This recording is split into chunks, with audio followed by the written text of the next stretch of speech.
Latest technology courses, best infrastructure మరియు అద్భుతమైన placements. Engineering లో మీ best choice Avian institute of engineering and technology, Ibrahimpatnam.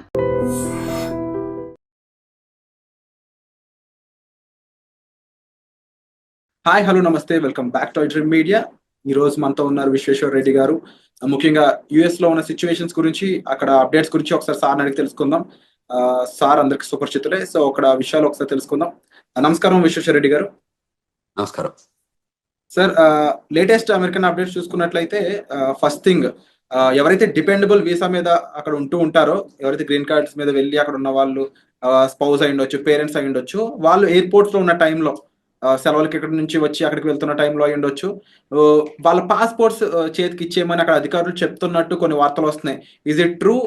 ఒకవేళ నిజంగా అక్కడ ఇలా ఇమ్మని అడిగినట్లయితే ఎయిర్పోర్ట్ లో ఏం చేయాలంటారు? ఎక్కడ ఎయిర్పోర్ట్ అంటున్నారు? హైదరాబాద్ ఎయిర్పోర్ట్, అమెరికన్ ఎయిర్పోర్ట్ అంటారు? అమెరికన్ ఎయిర్పోర్ట్ లో తిరిగి వెళ్ళినప్పుడు. మళ్ళీ you can refresh the question. So ఎవరైతే డిపెండబుల్ వీసా మీద అమెరికాలో ఉంటున్నారో, గ్రీన్ కార్డ్ హోల్డర్, వాళ్ళ స్పౌస్ అయి ఉండొచ్చు, అంటే వాళ్ళ భార్య అయి ఉండొచ్చు, అంటే వాళ్ళ పేరెంట్స్ అయి ఉండొచ్చు, వాళ్ళు ఇండియాకి సెలవుల కోసం వస్తున్నా, వేరే వర్క్ మీద వస్తున్నా సరే, వాళ్ళు అక్కడ ఫ్లైట్ ఎక్కే ముందు అక్కడ ఎయిర్పోర్ట్లోకి ఎంటర్ అయినప్పుడు వాళ్ళ పాస్పోర్ట్స్ తీసుకొని వాళ్ళని హోల్డ్లో పెట్టడం, వాళ్ళకి కొన్ని ఆంక్షలు విధించడం జరుగుతున్నాయి అని చెప్పేసి వార్తలు వస్తున్నాయి. Is it true? లేదు, కరెక్ట్ కాదు. అంటే రిటర్న్ లో ఇండియాకి వస్తున్నప్పుడు కదా ఇది. ఇండియాకి వచ్చేటప్పుడు ఏం అడగరు. ఇండియాకి వచ్చేటప్పుడు అది బికాజ్ అది హోమ్ కంట్రీ డిపార్చర్ కిందకి వస్తుంది. సో ఇండియన్ పాస్పోర్ట్ హోల్డర్స్ ఇండియాకి వెళ్ళాలనుకున్నప్పుడు ఎప్పుడైనా వెళ్ళొచ్చు. అక్కడ అమెరికాకి జీరో ఆబ్జెక్షన్ ఉంటుంది. అప్పుడు ఇండియా లోపలికి రావటప్పుడు ఇండియా వెరిఫై చేసుకుంటుంది వీళ్ళకి ప్రాపర్ పాస్పోర్ట్ ఉందా లేదా, వీళ్ళకి ప్రాపర్ ఇండియాకి వచ్చే ఎలిజిబిలిటీ డాక్యుమెంట్స్ ఉన్నాయి. అంటే ఎప్పుడైనా ఇమిగ్రేషన్ లాలో ఎలా ఉంటుందంటే, ఎవరు ఏ కంట్రీకి వెళ్తున్నారో ఆ కంట్రీ డాక్యుమెంట్స్ చూస్తారు తప్ప హోమ్ కంట్రీకి, అంటే where we born, birth place లో ఉన్న మనకి ఏదైతే పాస్పోర్ట్ ఉంటుందో వాళ్ళు ఎప్పుడు కూడా హోమ్ కంట్రీ వెరిఫికేషన్ ఉండదు. ఓకే. ఇన్ కేస్ ఇండియా నుంచి అమెరికా వస్తున్నప్పుడు అమెరికాలో అక్కడ దిగుతారు కదా, అప్పుడు పరిస్థితి ఏంటి? అప్పుడు ఏంటంటే, అప్పుడు అమెరికా అంటే అసలు యాక్చువల్ గా ఇండియాలో హైదరాబాద్ లోనే ఎయిర్పోర్ట్ లో మనం టికెట్ తీసుకునే ముందు ఏం చేస్తుంటారంటే, వాళ్ళు టిపికల్ గా మనకి ఎందుకు వెళ్తున్నారు అడుగుతారు. అంటే నేను వర్క్ చేస్తున్నాను అనుకోండి, వర్క్ వీసా చూపించమంటారు. నేను ఆమె పర్మనెంట్ రెసిడెంట్ అంటే గ్రీన్ కార్డ్ చూపించమంటారు. ఆమె సిటిజన్ అంటే వాళ్ళు యుఎస్ పాస్పోర్ట్ అడుగుతారు. అంటే టిపికల్ గా మనకి బోర్డింగ్ పాస్ ఇచ్చే ముందే ఈ 3 వెరిఫికేషన్ చేసుకుంటారు వాళ్ళు. అంటే whether you are rightfully you are going to that foreign land అని వెరిఫై చేసుకున్నాకే మనకు బోర్డింగ్ పాస్లు ఇస్తారు. Otherwise they don't issue the boarding passes. అంటే ఇక్కడ ఇంకొక విషయం నేను అబ్జర్వ్ చేస్తుంది అంటే, నేను అక్కడ వచ్చిన వార్తలు చదివినప్పుడు కొన్ని వెబ్సైట్స్ లో అవి వాళ్ళ భర్త కి ఎంతకాలంగా వాళ్ళు దూరంగా ఉన్నారు, ఇమీడియట్ గా పెళ్లి అయితే ఎంతకాలం దూరం ఉన్నారు, వాళ్ళ మధ్యలో బాండింగ్ ఎలా ఉంది, ఇవి కూడా చెక్ చేస్తున్నారు అని, అవి గాసిప్స్ కిందే చూడాలి లేదా ఇందులో కూడా నిజంగా ఉంది? అంటే ఇందులో 2 types of we can look at it. అంటే కేస్ టు కేస్ వ్యారీ అవుతుంది. వాళ్ళ దగ్గర ఏంటంటే, ఎప్పుడైతే పోర్ట్ ఆఫ్ ఎంట్రీలో మన దగ్గర బోర్డింగ్ పాస్ తీసుకున్నాక వాళ్ళకి ఏం చేస్తారంటే, మన ఇమిగ్రేషన్ అయ్యాక మన ఫ్లైట్ అంటే ఏ రూపకంగా వస్తుంది అమెరికాకి అనేది, whether it's coming from Dubai, Qatar, what ever country, London, ఎక్కడి నుంచి వస్తుందో, వచ్చే ముందు ఏం చేస్తారంటే, వన్స్ ద పొజిషన్ క్లోజ్డ్ అయిన తర్వాత ఈ డేటా అంతా యుఎస్ పంపిస్తారు. యుఎస్ పంపించాక ఆ డేటా అంతా వాళ్ళకి బ్యాక్గ్రౌండ్ చెక్ ఎఫ్బిఐకి వెళ్ళిపోయి మళ్ళీ వీళ్ళ దగ్గరకు వస్తుంది, ఏది సిబిపి ఆఫీస్కి వస్తుంది. వచ్చిన దగ్గర వెరిఫై చేసుకుంటారు వీళ్ళు ఎక్కడి నుంచి వస్తున్నారు, వీళ్ళ బ్యాక్గ్రౌండ్ ఏంటి, వీళ్ళది ఎనీ ఇష్యూస్ ఉన్నాయా, అంటే ఇమిగ్రేషన్ ఇష్యూస్ ఉన్నాయా. In case if there is an immigration issues, వాళ్ళు ఏం చేస్తారంటే పిలిచి అక్కడ పోర్ట్ ఆఫ్ ఎంట్రీలోనే జనరల్ ఇన్స్పెక్షన్ చేయొచ్చు, రిగరస్ ఇన్స్పెక్షన్ చేయొచ్చు, సెకండరీ ఇన్స్పెక్షన్ చేయొచ్చు.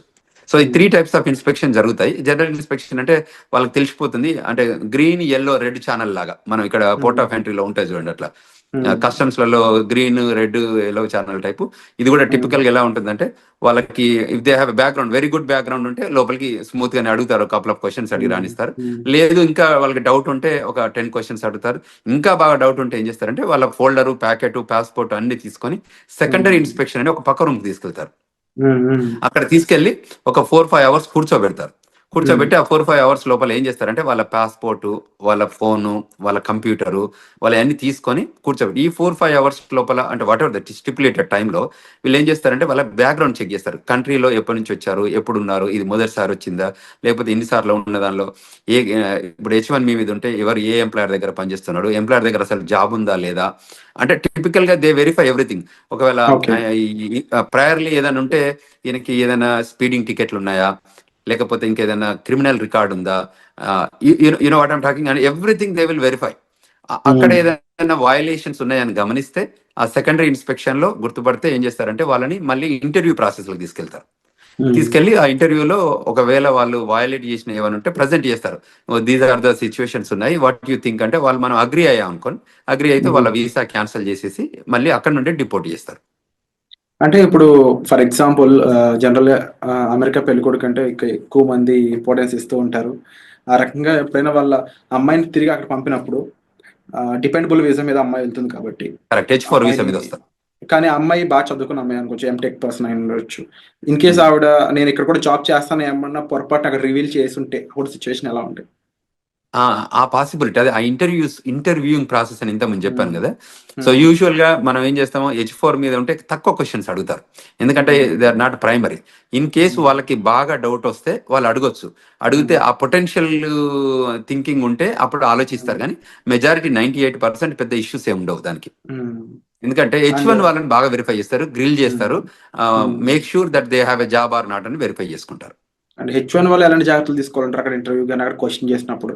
తప్పకుండా వాళ్ళు H1B హోల్డర్ అసలు ఫస్ట్ ఆఫ్ ఆల్ మేము ఇండియాకి వెళ్ళొద్దనే సజెషన్ చేస్తున్నాం ఈ టైంలో పర్టికులర్ గా. ఇన్ కేసు వాళ్ళు ఇండియాకి వెళ్ళాల్సి వచ్చి ఎమర్జెన్సీ సిచ్యువేషన్ వెళ్ళాల్సి వస్తే వచ్చే ముందు మీరు ఏదైతే ఎంప్లాయర్ దగ్గర పని చేయబోతున్నారో ఆ ఎంప్లాయర్ దగ్గర నుంచి ఒక క్లయింట్ లెటర్ కానీ, మీ ఎంప్లాయ్మెంట్ లెటర్ కానీ, మోస్ట్ రీసెంట్ పే స్టెప్స్ కానీ, లాస్ట్ W2s కానివ్వండి, ఇవి మీరు ఒక ఫోల్డర్లో పెట్టుకోండి. వాళ్ళు వచ్చి అడిగినప్పుడు మీరు ఫేర్ గా చూపించేటట్టు, అంటే పాస్ట్ 2-3 ఏళ్ల నుంచి ఆ కంపెనీతో పనిచేసి ఉంటే వాళ్ళ కంపెనీ W2s కానివ్వండి, మోస్ట్ రీసెంట్ గా మనం ఇయర్ లో పే స్టబ్స్ ఉంటాయి, ఎవ్రీ మంత్ కానీ 15 days కానీ పే స్టబ్స్ ఉంటాయి, అవి హోల్డ్ చేయడం కానీ, తర్వాత ట్యాక్స్ రిటర్న్స్ కానీ ఏవైతే ఉంటాయో అది కూడా, తర్వాత ఏదైతే క్లయింట్ లొకేషన్ లో పనిచేస్తున్నారో వాళ్ళ బ్యాడ్జ్ ఉంటుంది, ఆ కంపెనీ బ్యాడ్జ్ ఉంటుంది కదా, ఆ బ్యాడ్జింగ్ కూడా పెట్టుకొని ఉంటే జాగ్రత్తలు ఉంటే వాళ్ళు ఏ క్వశ్చన్స్ అడిగినా మనం 1 by 1 మనం ప్రజెంట్ చేయగలిగితే ఏమవుతుంది అంటే వాళ్ళకి కూడా కాన్ఫిడెన్స్ వస్తుంది. దిస్ గైజ్ వర్క్ ప్లేస్ లో ఉంది, ఈయనకి పర్మనెంట్ ఎంప్లాయ్మెంట్ ఉంది అక్కడ, సో అంచేత మనం ఆయనని వెల్కమ్ చెప్పాలి అన్నట్టు ఉంటుంది. వాళ్ళు వెరిఫై చేసుకొని అవన్నీ వ్యాలిడిటీ ఉంటే తప్పకుండా వాళ్ళు వెల్కమ్ చెప్తారు, అండ్ విత్ గుడ్ మూమెంట్స్ తో వెల్కమ్ చెప్తారు. అండ్ సార్ ఎలాంటి సినారియోలో అయినా ఇన్ కేస్ అక్కడ ఆఫీసర్స్ అంటే ఇక్కడ పర్సన్ ని పాస్పోర్ట్ హ్యాండ్ ఓవర్ చేయమనే సిచ్యువేషన్ వస్తుందంటారా? ఎలాంటి సిచ్యువేషన్ లో రావచ్చు వస్తే? ఇప్పుడు సెకండరీ ఇన్స్పెక్షన్కి వెళ్ళినప్పుడు మనం తప్పకుండా పాస్పోర్ట్ హ్యాండ్ ఓవర్ చేయాల్సి వస్తుంది. ఓకే. సెకండరీ ఇప్పుడు మనం ఏదైతే ప్రైమరీ ఇన్స్పెక్షన్ అంటే ప్రతి దానికి వాళ్ళు పాస్పోర్ట్ తీసుకుంటారు, పాస్పోర్ట్ స్కాన్ చేస్తారు, వాళ్ళ దగ్గర కంప్యూటర్ ఉంటుంది కదా. ఇప్పుడు you are an Indian, you are coming on F1 visa, so passport తీసుకుంటారు, ఫింగర్ ప్రింటింగ్ తీసుకుంటారు, తర్వాత ఐరిష్ చెక్ చేస్తారు, పిక్చర్ తీస్తారు, ఫింగర్ ప్రింటింగ్ టోటల్ 10 fingers అంటే 2 hands పెట్టి 10 fingers చెక్ చేసుకున్న తర్వాత ఇంటర్వ్యూ క్వశ్చన్స్ ఉండి దాని తర్వాతనే పంపిస్తారు. ఈ పాస్పోర్ట్ అందులో స్కాన్ చేస్తేనే అప్పుడు వాళ్ళకి డీటెయిల్స్ అన్ని వస్తాయి కదా. So 100% they collect the passport. Only thing ఏంటంటే గ్రీన్ లాగా ఉంటే మళ్ళీ they will hand over everything, passport ఇచ్చేసి నో వెల్కమ్ టు అమెరికా అని చెప్పేసి పంపించేస్తారు.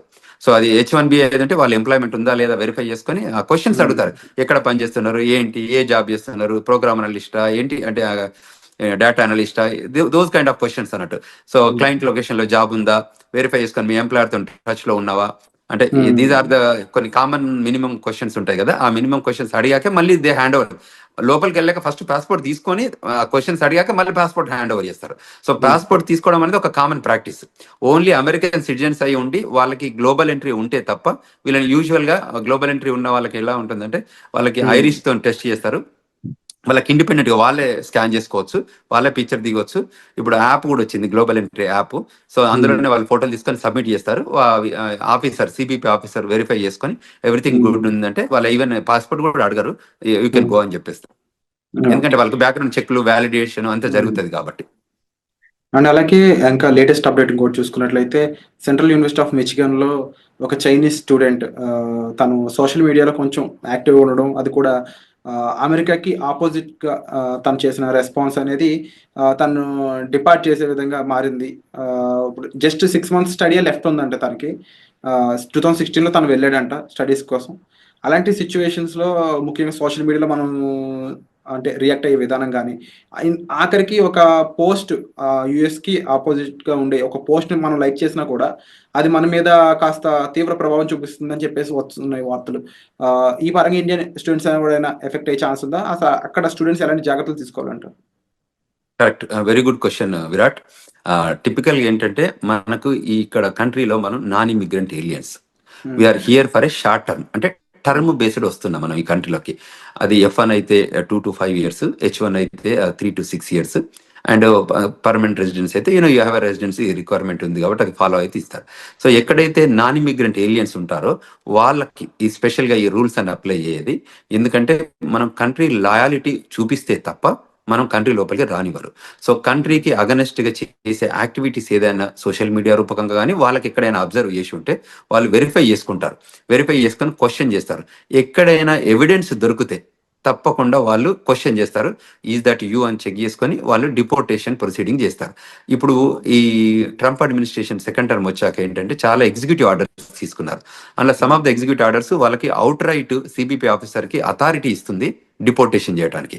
సో అందులో ఏ సిచ్యువేషన్ ఎరైజ్ అయినా, ఏ రకమైన ఇష్యూస్ వచ్చినా, ఏ రకమైన లాయాలిటీ ఇన్ స్టేక్లో ఉన్నా, అంటే ఆ లాయాలిటీ ప్రూవ్ చేయలేకపోయినా వాళ్ళకి every right to send them back, period. There is no second to it. అంటే ఇప్పుడు స్టూడెంట్స్ అనేవాళ్ళు already campus outside jobs చేయకూడదని కొన్ని రూల్స్ ఉన్నాయి. సో ఇప్పుడున్న టైంలో స్టూడెంట్స్ అనేవాళ్ళు ముఖ్యంగా తీసుకోవాల్సిన టాప్ 3 జాగ్రత్తలు అంటే ఏం చెప్తారు? అంటే టిపికల్గా వీళ్ళు ఏం చేయొచ్చు అంటే ఏదైతే స్టూడెంట్గా మనం ఫోకస్గా ఏదైతే ఎడ్యుకేషన్ కోసం మనం వచ్చామో దాని మీదనే స్ట్రిక్ట్ ఉండి ఆ లైన్లోనే మనం పనిచేసుకోగలిగితే ఏ ఇష్యూ లేదండి. విత్ ఇన్ ద 2 years లోపల ఎడ్యుకేషన్ కంప్లీట్ చేసి 3 yearsలో ఓపీటీసీ అంటే regular OPT and stem OPT తీసుకొని పనిచేసుకోగలిగితే దెర్ ఇస్ నో ఇష్యూ. ఎప్పుడైతే మనం ఇమిగ్రేషన్ నేషనాలిటీ యాక్ట్ వయలేషన్స్ ఏదైనా చేస్తే ఆ వయలేషన్స్ ఐడెంటిఫై అయితే తప్ప వాళ్ళు వెల్కమ్ చెప్తారు. ఇట్ ఈస్ అ కంటిన్యూస్గా కంట్రీ నీడెడ్ స్టూడెంట్స్. అందువల్ల ఎప్పుడు కూడా వాళ్ళని అంటే డిపోర్ట్ చేయడం అనేది ప్రైమరీ ఏం పెట్టుకోరు. టిపికల్గా ఏంటంటే వాళ్ళు రావాలి, కష్టపడి చదువుకోవాలి, కంట్రీకి వాళ్ళ కాంట్రిబ్యూషన్ కావాలనే కోరుకుంటుంది America.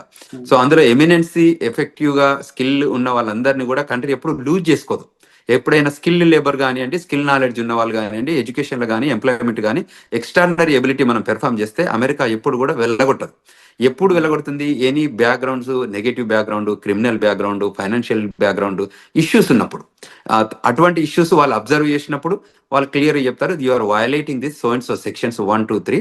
So based on these sections you are deportable case అని చెప్పి డిపోర్ట్ చేస్తున్నారు. సో అందువల్ల మన వాళ్ళకి ఏం చెప్తానంటే ఇది స్టూడెంట్స్ కానీ అదేవిధంగా స్టూడెంట్ పేరెంట్స్ కూడా గైడ్ చేస్తున్నాం. ఎందుకంటే ఇప్పుడున్న కరెంట్ జనరేషన్లో, కరెంట్ సిచ్యువేషన్లో, జనరేషన్ మీన్స్ ఏంటంటే ఇది డిజిటల్ ఏజ్ జనరేషన్. అంతకుముందు ఏంది first generation, second generation type, ఇప్పుడు డిజిటల్ ఏజ్ జనరేషన్ వచ్చింది. సో మీరు ఏది చేసినా అక్కడ ట్రాక్ అవుతుంది. సో మనం అందులో తప్పించుకోవడానికి ఛాన్స్ లేదు. కాబట్టి మనం ముందే జాగ్రత్త పడి మిస్టేక్స్ చేయకుండా ప్రాపర్ గైడెన్స్ తీసుకొని, ఇప్పుడు మాలాగా సీనియర్స్ ఉన్న వాళ్ళు కాకుండా ఇక్కడ ఏదైనా ఇమిగ్రేషన్ లా ఫార్మ్స్ ఉన్నా కూడా రైట్ఫుల్ గైడెన్స్ తీసుకొని వాళ్ళు చేసే ప్రతి యాక్షన్లో కూడా బిఫోర్ దే యాక్ట్ ఈ గైడెన్స్ తీసుకొని ముందుకెళ్ళగలిగితే that is the best option to do. ఇంకేదన్నా వాళ్ళకి గైడెన్స్ కావాలన్నా ఈ రూపకంగా మనం వీడియోస్ చూడడం రూపకంగా ఐ డ్రీమ్స్లో ఈ రకరకాల వీడియోస్ మనం ప్రొడ్యూస్ చేస్తున్నాం కదా, వాటిలలో చూసి వెరిఫికేషన్ చేసుకొని ఇంకేదైనా క్వశ్చన్స్ ఉంటే they can approach us. We are here to help them students, we are here to help them skilled labour H1B వాళ్ళు కానీ, ఈవెన్ గ్రీన్ కార్డ్ హోల్డర్స్ కానీ సెవరల్ కన్ఫ్యూజన్స్ వస్తున్నాయి. ఎందుకంటే ఎవ్రీడే ఒక ఎగ్జిక్యూటివ్ ఆర్డర్ లాగా ఇమిగ్రేషన్ లా వస్తున్నాయి కాబట్టి వాళ్ళకి ఆ గైడెన్స్ కావాలి. సో ఆ గైడెన్స్ తీసుకొని వాళ్ళు యాక్టివ్ చేయగలిగితే వాళ్ళు సేఫర్ హ్యాండ్స్లో ఉంటారు అనేది మనం ఇక్కడ తీసుకోవాల్సిన జాగ్రత్తలు తీసుకోవాలి. అలాగే విశ్వేశ్వర్ గారు, ముఖ్యంగా H1B వీసాకు సంబంధించి చాలా చేంజెస్ రాబోతున్నాయి. ఎలిజిబిలిటీ క్రైటీరియాలో కూడా చేంజెస్ రాబోతున్నాయని తెలుస్తూ ఉంది. ఇన్కేస్ చేంజెస్ అనేవి చేసినట్లయితే ఎలాంటి విషయాల్లో చేంజెస్ చేసే అవకాశం అనేది ఉంటుందంటారు? అంటే there are number of things. America ఏం చేస్తుందంటే every time they will revive and define new things. అంటే ప్రయర్ గా జరుగుతున్న ఇష్యూస్ కానీ అడ్రస్ చేసుకుంటూ వాళ్ళకి ఎవ్రీ మంత్ ఒక మీటింగ్ జరుపుకుంటారు. ఆ మంత్ మీటింగ్ లో అనాలిసిస్ చేస్తారు. ఏదైనా ఇష్యూస్ ఉన్నాయా, కన్సర్న్స్ ఉన్నాయా, ఏమన్నా మన కంట్రీ ఇంపాక్ట్ ఏదైనా అవుతుందా, దీనివల్ల బెనిఫిట్ అవుందా ఈ ప్రోగ్రామ్ ఏమైనా చేంజ్ చేయాలా, అంటే ఇది డిపార్ట్మెంట్ ఆఫ్ లేబర్ ప్రోగ్రామే కానివ్వండి, ఇది డిపార్ట్మెంట్ ఆఫ్ స్టేట్ ప్రోగ్రామ్ కానివ్వండి, ఇది యుఎస్సిఎస్ ప్రోగ్రామ్ కానీ ఏ ప్రోగ్రామ్స్ అయినా కూడా వాళ్ళు డిఫైన్ చేసుకుంటారు. అది ఎడ్యుకేషన్, డిపార్ట్మెంట్ ఆఫ్ ఎడ్యుకేషన్ అంటే గవర్నమెంట్ లో ఏ ప్రోగ్రామ్ ఉన్నా కూడా ఆ ప్రోగ్రామ్ మీద అనాలిసిస్ చేసుకుంటారు. ఇది కంట్రీ ఇంట్రెస్ట్ లో పనిచేస్తుందా, కంట్రీకి ఏమైనా బెనిఫిట్ అవుతుందా, how we can define redefine and the best process and best possible opportunity to grow this country అని చూస్తారు. అందులో ఏమన్నా మనకి కన్సర్న్స్ ఉన్నాయనుకుంటే వాటిని కరెక్ట్ చేస్తారు. ఆ కన్సర్న్ కరెక్ట్ చేసే ప్రాసెస్ లోనే వాళ్ళు ఈ చేంజెస్ తీసుకొస్తారు. అందులో ఇప్పుడు ఎంప్లాయ్మెంట్ ఇష్యూస్ ఉన్నాయనుకోండి, ఆ ఎంప్లాయ్మెంట్ దానిలో చేంజ్ చేస్తారు, ఓపీటీలో చేంజ్ చేస్తారు. ఒకప్పుడు వాళ్ళకి లేని ఓపీటీలో ఓపీటీ క్రియేట్ చేశారు, ఓపీటీ తర్వాత 36 months ఇచ్చారు. సో అమెరికా ఇప్పుడు ఏంటంటే వాళ్ళకి స్కిల్డ్ లేబర్ కావాలి, అంటే నాలెడ్జబుల్ పీపుల్ కావాలి, who can make and break the greatest technology evolution లో చేయగలిగే పీపుల్ ఉంటే వాళ్ళని తీసుకొని ముందుకు ప్రొడ్యూస్ చేసుకొని ఆ కంట్రీ బెనిఫిట్ లో పనిచేపించుకుంటారు. కాబట్టి ఆ లైన్ లో ఉన్న వాళ్ళకి ఏ మాత్రం ఇష్యూ లేదు, ఆ లైన్ లో పనిచేసేటట్టు మన వాళ్ళు ఉండాలి. అండ్ యూజువల్ గా ఇండియన్ పీపుల్ టెండెన్సీ ఏంటంటే they are gem of the gems in education, STEM, science and technology, engineering, mathematics లో మనంత గొప్పగా ప్రపంచంలో ఎక్కడ ఉండరు. సో ఆ స్కిల్ ని మనం ప్రాపర్ గా ఎగ్జిబిట్ చేయగలిగితే, ఆఫీసర్ ముందు కానివ్వండి, ఇంటర్వ్యూవర్ ముందు కానివ్వండి, గవర్నమెంట్ ముందు కానీ చేయగలిగితే మనకు ఇట్స్ రెడ్ కార్పెట్ వెల్కమ్ ఉంటుంది. అది గుర్తించితే మనం తప్పకుండా ముందుకు ఎదగడానికి ఆస్కారం ఉంటుంది. Wonderful sir. And episode close చేసే ముందు ఒక మాట స్టూడెంట్స్ కానీ లేకపోతే అక్కడ ఎంప్లాయీస్ కానీ డిపెండబుల్ వీసా మీద ఉన్న వాళ్ళకి ఓవరాల్ గా వీరందరికీ మీరు చెప్పే మాట ఏంటి? ఏదైనా ఇప్పుడున్న కొత్త ట్రెండ్స్ మనకి ఎవ్రీ టైం జరుగుతున్నాయి కాబట్టి ఏంటంటే న్యూ ఎగ్జిక్యూటివ్ ఆర్డర్స్ వస్తున్నాయి కాబట్టి, ఇప్పటికే వచ్చినాయి కాకుండా ఫ్యూచర్ కూడా రాబోతున్నాయి కాబట్టి, సో మీరు వెల్ ఇన్ఫార్మ్డ్ గా ఉండాలి, అందరితో కనెక్ట్ ఉండాలి. సో మనకు తెలిసిందే కరెక్ట్ అని అనుకోవద్దు. సో తప్పకుండా you take good guidance from non profit organisations కానీ మమ్మల్ని అప్రోచ్ అయితే మేము వీఆర్ దేర్. మేము చెప్తున్నాం గ్లోబల్ తెలంగాణ ద్వారా కూడా వాళ్ళకి ఈమెయిల్ రూపకంగా కానీ ఫోన్ రూపకంగా కానీ మేము ఫోన్ నెంబర్స్ కూడా ఇచ్చాము. సో అమెరికాలో ఉన్నాం కాబట్టి అదేవిధంగా మనకి ఏదైనా law firm, immigration law firm guidance కానివ్వండి, సజెషన్స్ కానివ్వండి తీసుకోవాలి. ఇవాళ మేము yesterday organised global Telangana association ద్వారా ఒక సెమినార్ ఆర్గనైజ్ చేశాము, వెబినార్ ఆర్గనైజ్ చేశాము. బ్రహ్మాండంగా ఒక 1000 మంది జాయిన్ అయ్యారు. 1000 మంది స్టూడెంట్స్ రూపకంగా ఇమిగ్రేషన్ రిక్వైర్మెంట్ ఏమున్నా కూడా ఇప్పుడు కరెంట్ లో జరుగుతున్న ఇమిగ్రేషన్ ట్రెండ్స్ పైన ఏవేవైతే ఇష్యూస్ ఉన్నాయో వాటిపైన మేము ఆర్గనైజ్డ్ విత్ సీనియర్ ఇమిగ్రేషన్ అటార్నీతోని కాన్ఫరెన్స్ కాల్ ఆర్గనైజ్ చేస్తే there are number of peoples join అయ్యారు. వాళ్ళ క్వశ్చన్స్ ఒక 2.5 గంటల కాన్ఫరెన్స్ కాల్ జరిగింది. అంటే అంతసేపు క్వశ్చన్స్ అడిగారు వాళ్ళంతా. So it is very informable. అట్లా ముందుకు వచ్చి తెలుసుకోగలిగితే that is the greatest thing. So మేము అదే చెప్తున్నాం, అది F1 కానివ్వండి, H1 కానివ్వండి, గ్రీన్ కార్డ్ హోల్డర్స్ కానివ్వండి, ఈవెన్ సిటిజన్స్ కానివ్వండి, ఈ కంట్రీ రిక్వైర్మెంట్స్ ఏమున్నాయి, ఇప్పుడు సిటిజన్షిప్ అయినా కూడా గ్రీన్ కార్డ్ అయినా కూడా మనం ఈ AR11 అప్డేట్ చేస్తున్నామా, మనం F1 H1 వాళ్ళు కూడా AR11 అంటే స్టేటస్ మనకి అడ్రస్ అప్డేట్ చేస్తున్నామా, లేకపోతే రిజిస్ట్రేషన్ రిక్వైర్మెంట్స్ అప్డేట్ చేస్తున్నామా. మనం ఈ కంట్రీలోకి వచ్చాం కాబట్టి మనం ఈ కంట్రీ నామ్స్ అంటే లా ఆఫ్ ద ల్యాండ్ ఎలా ఇమిగ్రేషన్స్ ఉన్నాయో, ఇమిగ్రేషన్ నేషనల్ యాక్ట్ రూల్స్ ఏది ఉన్నాయో మనకు తెలిస్తే ఫాలో అయిదాం, తెలియకపోతే తెలుసుకొని ఫాలో అయిదాం. Bottom line we need to follow the rules. So if you follow the rules there is no issue. This country is the best country to live and this the best country to welcoming. And the country people కూడా చాలా బాగుంటారు. మనం కూడా grow కావడానికి opportunity ఉంటుంది. మన పిల్లలకు కూడా చాలా కంఫర్టబుల్ గా సెటిల్ అవుతారు. సో అక్కడ ఉన్న చదువుకునే స్టూడెంట్స్ అయి ఉండొచ్చు, వర్క్ చేసే వాళ్ళు అయి ఉండొచ్చు, ఎవరు కూడా ఇన్సెక్యూరిటీస్ ఏం పెట్టుకోకుండా ప్రాపర్గా ప్రొఫెషనల్స్ని కలిసి మీ డౌట్స్ అనేవి సాల్వ్ చేసుకోగలిగినట్లయితే మీరు ఒక సేఫ్ అండ్ సెక్యూర్ లైఫ్ అక్కడ లీవ్ చేయొచ్చండి. దాంతోపాటుగా అంతగా మిమ్మల్ని ఇబ్బంది పెట్టే విషయం అయితే మాత్రం తప్పకుండా ఇమీడియట్లీ మీరు ఒక ప్రొఫెషనల్ కానీ ఎంబసీ సైడ్ పీపుల్ కానీ లేకపోతే ఒక లా ఫీమ్ సంబంధించిన పర్సన్స్ అయి ఉండొచ్చు, లేకపోతే మన విశ్వేశ్వరరావు గారు లాంటి ప్రొఫెషనల్స్ మీరు కలిసినట్లయితే కాస్త జాగ్రత్తలతో పాటుగా మీకు కాస్త గైడెన్స్ ఇచ్చే ఛాన్సెస్ అనేవి దొరుకుతాయి. సో తప్పకుండా మీరు తీసుకునే ఇనిషియేషన్స్ అనేవి చాలా గ్రేట్ విశ్వేశ్వర్ గారు. తప్పకుండా మీరు కండక్ట్ చేసే వెబినార్స్ అయి ఉండొచ్చు, లేకపోతే ఇలా ఇంటర్వ్యూస్ రూపంలో అయి ఉండొచ్చు, చాలా ఇన్ఫర్మేషన్ని చాలా మందికి అందిస్తూ ఉన్నారు. So we are thankful and thank you so much for great information. మరిన్ని అప్డేట్స్ పై త్వరలోనే మరొక ఇంటర్వ్యూతో మీ ముందుకు వస్తాం. Thank you so much.